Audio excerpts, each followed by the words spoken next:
एक ऐसा अनोखा बैंक जिसके अधिकारियों के पास ना तो नोट गिनने की मशीन है, ना ही इस बैंक में कोई खाता खुलता है, ना ही यहाँ लोगों की भीड़ होती है। यहाँ अगर किसी चीज का लेन देन होता है तो वो है दुआएं, वो है प्यार, वो है इंसानियत।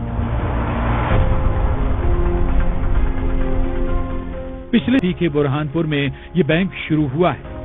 अपने आप में ये अनोखा बैंक है रोटी बैंक, क्योंकि इसी रोटी बैंक की रसोई में तैयार होने वाला है जरूरतमंदों के लिए खाना।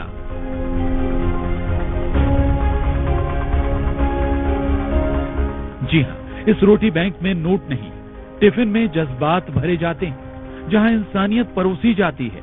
आप भी देखिए, रसोई में खाना पक रहा है, सफाई से लेकर हर बात का खास ध्यान रखा जा रहा है, क्योंकि इस रोटी बैंक के वो ग्राहक या कहें मेहमान बेहद खास हैं।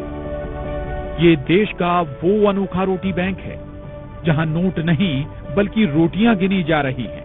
बुरहानपुर के स्वर्गीय विजय कुमार शिंदे फाउंडेशन द्वारा रोटी बैंक की स्थापना 4 महीने पहले ही की गई है, जहां 60 साल से ऊपर के उन जरूरतमंद बुजुर्गों के लिए रसोई में भोजन पकाया जाता है, जिन्हें उनके परिवार वालों ने किनारे कर दिया है, या फिर जिनके पास पेट भरने के लिए भी पैसे नहीं है, या यूं कहें जो 2 वक्त की रोटी का भी जुगाड़ नहीं कर पाते।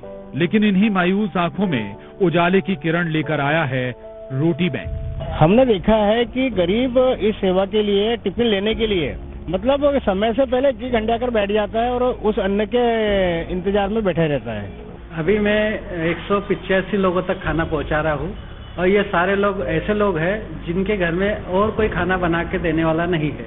सबकी उम्र 70, 80, 90 साल तक है, और सभी निराश्रित है, निराधार है, उनके घर में कोई उनका ध्यान नहीं रख रहा है, बीमार है और गरीब है। जहां इन असहाय बुजुर्गों के लिए भरपेट खाना किसी दौलत से कम नहीं है। अब देखिए, रसोई में डब्बा लग चुका है और टिफिन को लेकर गरीबों के ये मसीहा ऑटो से निकल पड़े हैं।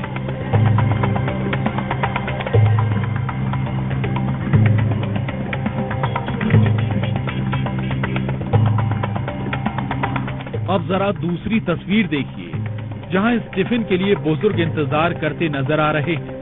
यकीन मानिए, ये वो इंसानियत का रिश्ता है जो पेट के रास्ते से होकर गुजरता है। लीजिए, अब इनके टिफिन वाले भैया की सवारी भी यहाँ आ पहुंची और सबके चेहरे खिल उठे, क्योंकि इनका ख्याल रखने के लिए रोटी बैंक वाले ये मसीहा यहाँ पहुंच चुके हैं। जैसे ही बुजुर्गों को टिफिन मिलता है, उन्हें लगता है उनके परिवार का कोई उनसे मिलने आया है, कोई है इस दुनिया में जो उनसे ज्यादा उनका ख्याल रख रहा है। यहाँ गरीबों, विधवाओं, बुजुर्गों और जरूरतमंदों के लिए भोजन टिफिन की व्यवस्था रहती है। कभी कभी गरीब, बेबस, बेसहारा लोग पैसों की मजबूरी में खाली पेट सड़कों पर भूखे सो जाते हैं। रास्ते जज्बात के इस रिश्ते को सभी सलाम कर रहे हैं, और जिन्हें टिफिन मिल रहा है, लेकिन उनकी दुआएं और उनके चेहरों की खुशी इन रोटी बैंक वालों को हर रोज नई जिंदगी दे रही है। यहाँ तक कि ये बुजुर्ग खुद कह रहे हैं, लग रहा है फिर से जिंदा हो गए। सब्जी, रोटी, चावल, कभी मिठाई भी आती है, थोड़ी बहुत सब आता बेटा। आराम से खाना खाते हम दोनों जने। 74-75 साल की उम्र हो गई, अब क्या करेंगे इसमें? कैसी व्यवस्था? नहीं, व्यवस्था अच्छी है, खाना भी अच्छा मिल रहा है, सब बढ़िया है। हम ये सोच रहे हैं कि दोनों टाइम मिले, क्योंकि हमारे घर में कोई पकाने वाला नहीं, करने वाला नहीं है। अब सवाल है कि आखिर इस रोटी बैंक का ख्याल कैसे आया? तो ये कहानी एक वीडियो के जरिए शुरू हुई, जब फाउंडेशन को शुरू करने वाले संजय शिंदे अहमदाबाद गए और उन्होंने ऐसी ही एक संस्था के बारे में सुना। तब उनके दिल में ख्याल आया, ये नेक काम हम क्यों नहीं कर सकते। उसके बाद महज कुछ दोस्तों की मदद से ये सबब का काम करने का सिलसिला शुरू हुआ। अहमदाबाद में एक रोटी बैंक के बारे में व्हाट्सएप मोबाइल पे एक वीडियो देखने मिला। मैंने सोचा अगर अहमदाबाद में काम शुरू हो सकता है और वहाँ चल सकता है बेहतर ढंग से, तो क्यों ना अपने ही शहर में ऐसा काम शुरू किया जाए। अपने शहर में भी काफी सहयोगी लोग हैं, उनकी सहायता से काम शुरू किया जा सकता है, ऐसा मन में आया और मैंने यहाँ काम शुरू किया। शुरू में इन लोगों ने सिर्फ 20 टिफिन देना शुरू किए और कहते हैं ना, मैं अकेला ही चला था जानिबे मंजिल, मगर लोग साथ आते गए और कारवां बढ़ता गया। शुरू में तो मेरे 2-4 दोस्तों को मैंने बोला कि अपन ऐसा काम शुरू करते हैं। मैंने घर से 10 भी शुरू में पहले दिन 20 लोगों का खाना घर पे बनाया और उसके बांटने से लोगों को ढूंढा और पहले ही दिन मेरे 20 लोग खाना जिनको दे सकता हूँ मैं, ऐसा चयन हो चुके थे। 20 लोगों का ये परिवार अब पूरे 200 लोगों का हो गया है, जहां रोज 200 बुजुर्गों के लिए एक वक्त का खाना मुहैया कराया जाता है, जिसमें अपनेपन की मिठास होती है। इस रोटी बैंक को आगे बढ़ाने के लिए लोग बढ़ चढ़कर हिस्सा ले रहे हैं। बाकायदा एक व्हाट्सएप ग्रुप भी बनाया गया है, जिससे ज्यादा से ज्यादा असहाय गरीब बुजुर्गों की ये फाउंडेशन काम आ सके। मैंने रोटी बैंक नाम से एक व्हाट्सएप ग्रुप बनाया।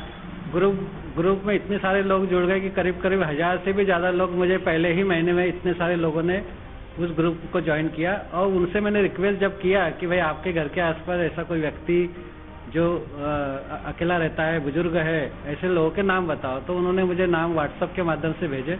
मैंने उनके घर जाके देखा, वास्तविकता चेक की और वो ऐसे नजर आए, तब उनके अगले दिन से टिफिन देना शुरू किया। अभी तो मैं फिलहाल एक ही टाइम दे पा रहा हूँ और दाल चावल सब्जी रोटी उसमें रहती है। एक दिन एक व्यक्ति का खाना बेहतर ढंग से हो जाता है और ताजा फ्रेश खाना मैं देता हूँ उसमें। ये रोटी बैंक नहीं बल्कि इंसानियत का मिशन है, जो कह रहा है अपने लिए जिए तो क्या जिए। वाकई जीना इसी का नाम है। तो मुझे ऐसा लगता है कि उन सारे बुजुर्गों को एक जगह लाकर एक ही छत के नीचे एक ही ग्राउंड पे मैं सबको कलेक्ट करूं, एक ही जगह उनका चाय नाश्ता खाना सोना एंटरटेनमेंट, उनका इलाज, उनका देखभाल, उनके साथ समय बिताना, ऐसा मैं जल्दी ही शायद अगले साल तक शुरू कर पाऊंगा। बुरहानपुर से शारिक अख्तर के साथ bureau report, news 18 Madhya Pradesh Chhattisgarh.